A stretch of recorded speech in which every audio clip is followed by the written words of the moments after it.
नमस्कार दोस्तों, बहुत बहुत स्वागत है आप सभी का एक बार फिर से। जी हाँ दोस्तों, पूरे दिन की कई महत्वपूर्ण और बड़ी खबर निकलकर सामने आ रही है। जानेंगे सब खबरों को विस्तार से। तो दोस्तों, खबरों में आगे बढ़ने से पहले वीडियो को एक प्यार भरा लाइक जरूर कर दे और ताजा खबरों को जानने के लिए चैनल को सब्सक्राइब भी जरूर कर ले। तो देखते हैं पहली बड़ी खबर क्या निकल कर आ रही है। पीएम मोदी की बाइडेन के साथ बैठक में कई दिलचस्प वाक्यों का जिक्र, जाने किसने क्या कहा। प्रधानमंत्री नरेंद्र मोदी क्वाड शिखर सम्मेलन से पहले ओवल कार्यालय में अमेरिकी राष्ट्रपति जो बाइडेन के साथ द्विपक्षीय बैठक की।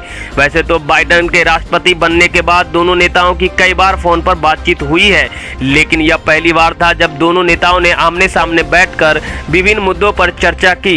इस बैठक में पीएम मोदी ने कहा कि मौजूदा दशक में भारत और अमेरिका एक दूसरे के पूरक हो सकते हैं। वहीं अमेरिकी राष्ट्रपति जो बाइडेन ने कहा कि मैंने काफी पहले बता दिया था कि आने वाले वक्त में भारत और अमेरिका दुनिया के सबसे करीबी देश होंगे। अमेरिकी राष्ट्रपति जो बाइडेन के साथ द्विपक्षीय बैठक के बाद व्हाइट हाउस से रवाना हुए पीएम नरेंद्र मोदी वह इन पर्सन क्वाड सम्मेलन में होंगे शामिल। अंतर्राष्ट्रीय समुदाय से दोस्ताना संबंध चाहता है तालिबान, कहा किसी के खिलाफ नहीं होने देंगे अफगान धरती का इस्तेमाल। अफगानिस्तान की सत्ता पर काबिज होने के बाद तालिबान अब अंतर्राष्ट्रीय समुदाय से जुड़ना चाहता है। नवगठित तालिबान सरकार के विदेश मंत्री अमीर खान मुत्तकी ने कहा कि उनका देश पड़ोसी और क्षेत्रीय देशों समेत अंतर्राष्ट्रीय समुदाय से दोस्ताना संबंध चाहता है। न्यूज एजेंसी के अनुसार मुत्तकी ने गुरुवार को काबुल में एक कार्यक्रम में यह भी कहा कि नया प्रशासन किसी को अफगान धरती का इस्तेमाल किसी के खिलाफ करने की इजाजत नहीं देगा। उन्होंने कहा शांतिपूर्ण और स्थिर अफगानिस्तान पड़ोसी देशों, क्षेत्र और विश्व के हित में है। हालांकि इसके साथ ही उन्होंने यह कहा कि अफगानिस्तान पर बहुत दबाव डालने से किसी को फायदा नहीं होने वाला है। महंत की मौत के 16 राजदार, नरेंद्र गिरी के शिष्य और सेवादार सीबीआई के रडार पर। मठ से जुड़े नेता और पुलिस अफसर भी जांच के दायरे में। अखाड़ा परिषद के अध्यक्ष महंत नरेंद्र गिरी की संदिग्ध हालत में हुए मौत की गुत्थी सुलझाने के लिए सीबीआई महंत से जुड़े 16 किरदारों की कुंडली खंगालने में जुट गई है। इनमें महंत के कथित उत्तराधिकारी बलवीर गिरी से लेकर उनके शिष्य आनंद गिरी तक का नाम शामिल है। साथ ही पुलिस के कुछ अफसर और कुछ राजनेता भी सीबीआई के जांच सूची में है।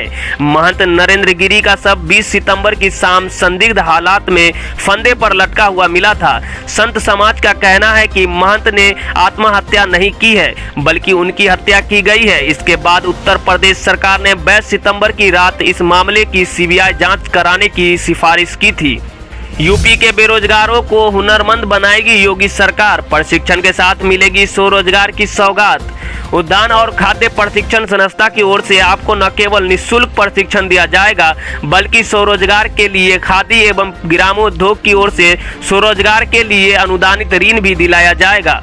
उद्यान एवं खाद्य प्रसंस्करण विभाग की ओर से मौसमी फलों को संरक्षित करने के साथ मुरब्बा, सॉस, जैम व जेली बनाने का प्रशिक्षण दिया जाता है।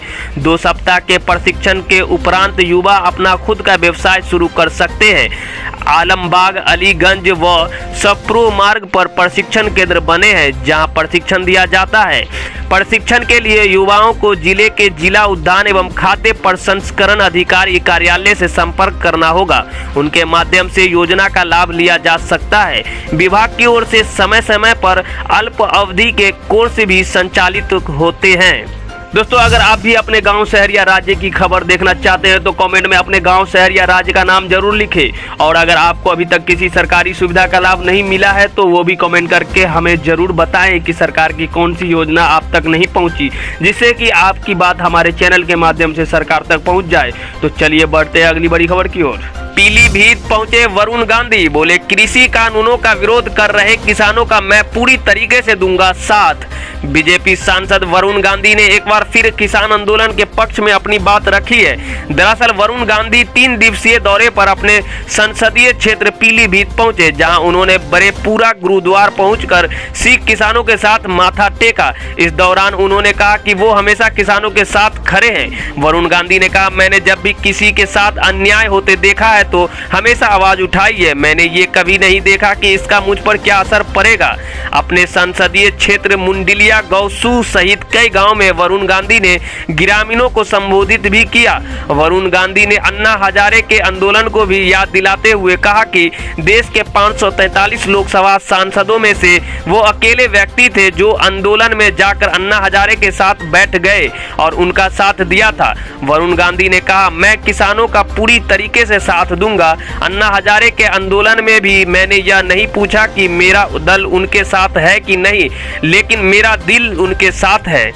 जो लोग सेंटर तक नहीं जा सकते उन्हें घर जाकर दी जाएगी वैक्सीन। महाराष्ट्र के मंत्री नवाब मलिक।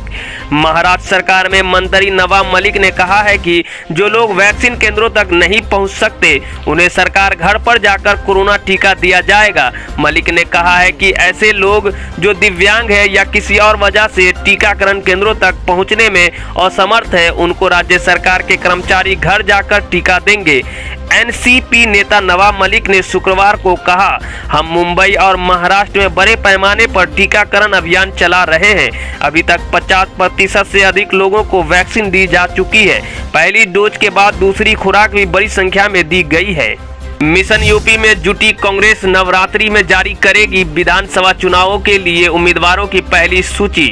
पंजाब में सरकार की कमान चरणजीत सिंह चन्नी को सौंपने के बाद कांग्रेस उत्साहित है। पंजाब में दलित चेहरे पर दांव लगाकर कांग्रेस अब मिशन यूपी में जुट गई है। समाचार एजेंसी ANI की रिपोर्ट के मुताबिक हालिया फैसले से कांग्रेस के मिशन उत्तर प्रदेश को गति मिली है। कांग्रेस अक्टूबर के दूसरे हफ्ते से शुरू होने वाले नवरात्रों के दौरान यूपी में आगामी विधानसभा चुनावों के लिए उम्मीदवारों की पहली सूची जारी करने के लिए पूरी तरह से तैयार है। उत्तराखंड में सीएम धामी की घोषणा, आयुष्मान योजना में मुफ्त होगा किडनी ट्रांसप्लांट का इलाज। आयुष्मान भारत योजना में अब गोल्डन कार्ड धारक मरीजों को किडनी ट्रांसप्लांट इलाज की सुविधा मिलेगी। जल्द ही आयुष्मान पैकेज में किडनी ट्रांसप्लांट इलाज को शामिल किया जा रहा है। मुख्यमंत्री पुष्कर सिंह धामी ने घोषणा की है कि योजना के तहत गोल्डन कार्ड बनाने पर लाभार्थियों से कोई शुल्क नहीं लिया जाएगा। वही सूचीबद्ध अस्पतालों को 1 सप्ताह के अंदर इलाज के क्लेम का भुगतान किया जाएगा। गुरुवार को हरिद्वार बाईपास रोड पर ISBT स्थित एक होटल में आयुष्मान भारत योजना के 3 साल पूरे होने पर स्वास्थ्य विभाग की ओर से आरोग्य मंथन कार्यक्रम आयोजित किया गया। कार्यक्रम में मुख्य अतिथि मुख्यमंत्री धामी ने आयुष्मान योजना के तहत अच्छा कार्य कर रहे 12 अस्पतालों को सम्मानित किया। बिहार में 15 नवंबर से खुलेंगे आंगनबाड़ी केंद्र और सरकारी स्कूल। सीएम नीतीश कुमार ने ट्वीट करके दी जानकारी। कोरोना के मामले लगातार कम होने पर बिहार की नीतीश सरकार ने बड़ा फैसला लिया है। सीएम नीतीश कुमार ने ट्वीट कर जानकारी दी है कि 15 नवंबर से आंगनबाड़ी और छोटे बच्चों के लिए सरकारी स्कूल फिर से खुलेंगे। साथ ही उन्होंने यह भी जानकारी दी है कि सभी लोगों को वैक्सीन भी लगाई जाएगी। बीते गुरुवार को बिहार के मुख्य सचिव त्रिपुरारी शरण ने सभी जिला अधिकारियों से फीडबैक लिया था। इसके बाद शुक्रवार को मुख्यमंत्री की अध्यक्षता में आपदा प्रबंधन समूह की बैठक हुई। इसमें 15 सितंबर से सभी आंगनबाड़ी केंद्र और छोटे बच्चों के लिए स्कूल खोलने का फैसला लिया गया है। इसकी जानकारी खुद सीएम ने ट्वीट करके दी। सीएम उद्धव ठाकरे का बड़ा फैसला, महाराष्ट्र में 4 अक्टूबर से खुलेंगे स्कूल। महाराष्ट्र में कोरोना की दूसरी लहर का कहर धीरे धीरे कम हो रहा है, जिसको देखते हुए राज्य सरकार लगातार प्रतिबंधों में ढील दे रही है। इसी के तहत शुक्रवार को महाराष्ट्र सरकार ने स्कूलों को फिर से खोलने को लेकर बड़ा फैसला लिया है। 4 अक्टूबर से महाराष्ट्र में स्कूल खोल दिए जाएंगे। इस बारे में शिक्षा विभाग के प्रस्ताव को मुख्यमंत्री उद्धव ठाकरे ने मंजूरी दे दी है। हालांकि स्कूल खोलने के दौरान कोरोना गाइडलाइंस का पूरी तरह से पालन किया जाएगा। सराफा बाजार में सोने के दाम में 297 रुपए प्रति 10 ग्राम की गिरावट देखने को मिली। आज सोने का दाम 46,375 रुपए प्रति 10 ग्राम पर रहा। वही चांदी की कीमत में 290 रुपए प्रति किलोग्राम की गिरावट देखने को मिली। इससे चांदी की कीमत 60,890 रुपए प्रति किलोग्राम पर रहा। तो दोस्तों आइए जान लेते हैं आज के मौसम समाचार को। मौसम विभाग ने कई राज्यों में अगले 3 दिन तक भारी बारिश की चेतावनी जारी की है। IMD के मुताबिक आज दिल्ली, NCR, उत्तर प्रदेश, मध्य प्रदेश, ओडिशा, पश्चिम बंगाल व जम्मू में तेज बारिश होगी। मौसम विभाग ने पूर्वी उत्तर प्रदेश, बिहार, उत्तराखंड, पूर्वी राजस्थान व गुजरात के कुछ क्षेत्रों में येलो अलर्ट जारी किया गया है। तो दोस्तों ये थी अब तक की सभी बड़ी खबरों की अपडेट। टुडे ब्रेकिंग न्यूज और लेटेस्ट खबरों को देखने के लिए हमारे चैनल को सब्सक्राइब जरूर कर ले, वीडियो लाइक और शेयर जरूर कर दे अपने दोस्तों रिलेटिव के साथ। तो दोस्तों आपसे फिर मिलेंगे काम की खबरों और सरकारी योजना की एक और नई वीडियो के साथ। तब तक के लिए धन्यवाद।